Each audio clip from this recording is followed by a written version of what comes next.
Alright, here's a little tutorial on just working with the paint bucket tool here. And the paint bucket tool is also shared with the gradient tool.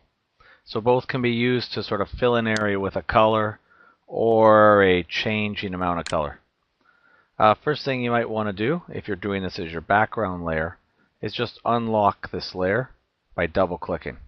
Click, click.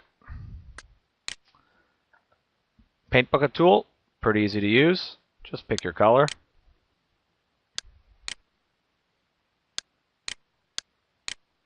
And paint bucket.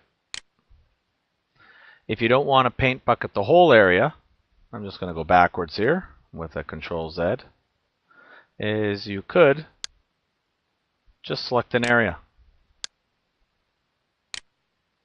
When you paint bucket in now, it's actually only going to paint bucket where you have selected. Okay, it won't step out of the selection. So that can sometimes be useful. Now another thing you can do, instead of the paint bucket, is you can do the gradient tool.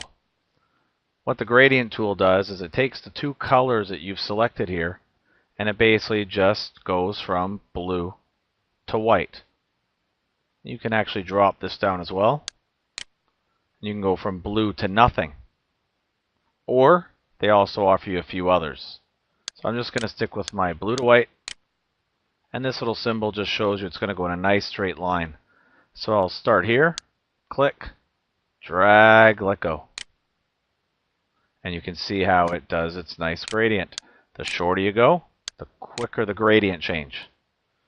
Okay, you can even start out of the selection if you wanted. Maybe you don't even want the selection there at all. We're going to do the whole page. Blue to white.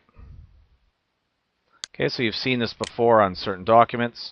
You can get a nice little effect going. Sometimes just by randomly doing it, you get the best effect overall.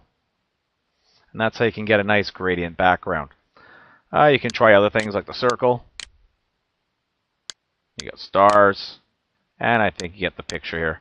You can just fiddle with those settings yourself. Okay, and that's the gradient tool and the fill tool.